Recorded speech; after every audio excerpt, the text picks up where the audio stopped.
ఈ కథ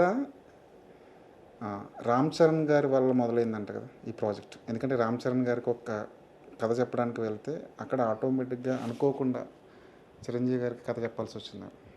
లేదండి అసలు. అది ఎందుకు వచ్చిందో కూడా నాకు తెలియదు.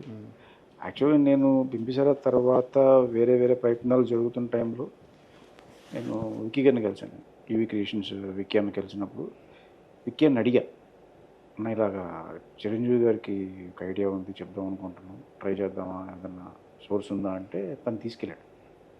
తీసుకెళ్ళినప్పుడు చిరంజీవి గారికి ఐడియా త్రో చేసాం. అయితే బాగుంది అన్నారు ఆయన. బాగుంది అన్నారు. సరే నేను వచ్చేసాను. వచ్చిన తర్వాత 2 days తర్వాత విక్కీ వచ్చి తమ్ము బాస్ ఓకే అన్నారు. ఆ ఊరుకున్నాను కామెడీ చేయకు. మనకి ఎలా ఉంటుంది, మనం త్రో చేసాము, ఒక టెన్షన్ ఉంటుంది, ఓకే అవుతా అవదా, ఒక చిన్న ఫియర్ ఉంటుంది. అంత ఈజీగా అంటే బాస్ నిజంగా ఓకే చేశారా సడన్గా ఇప్పుడు ఓకే అనగా మనం నమ్మలేం. అవును. ఎందుకంటే జరగాలి అని కోరుకుంటాం, జరిగితే బాగుండు అనుకుంటాం మనం. అది సడన్గా జరిగిపోయింది అనేసరికి వచ్చిన ట్రాన్స్లోకి ఇలా నిజం చెప్పు అంటాం మనం. అలాగే నిజంగా అదే ట్రాన్స్లోనే అడిగాను, నిజం చెప్పండి, నిజం అబ్బా బాస్కి నచ్చింది, బాస్ ఓకే అన్నారు అని. అవును సరే అయితే మళ్ళీ ఒకసారి కలుద్దాం, అపాయింట్మెంట్ తీసుకొని చెప్పి మళ్ళీ వెళ్ళి కలిస్తే ఆయన ఓకే అమ్మ నువ్వు చెప్పిన ఐడియా నాకు నచ్చింది అన్నారు. సరే అయితే ఒకసారి ఇంకొక నరేషన్ అన్నప్పుడు ఆయన తీసుకుని 1.5 hour నరేషన్ ఇచ్చాను.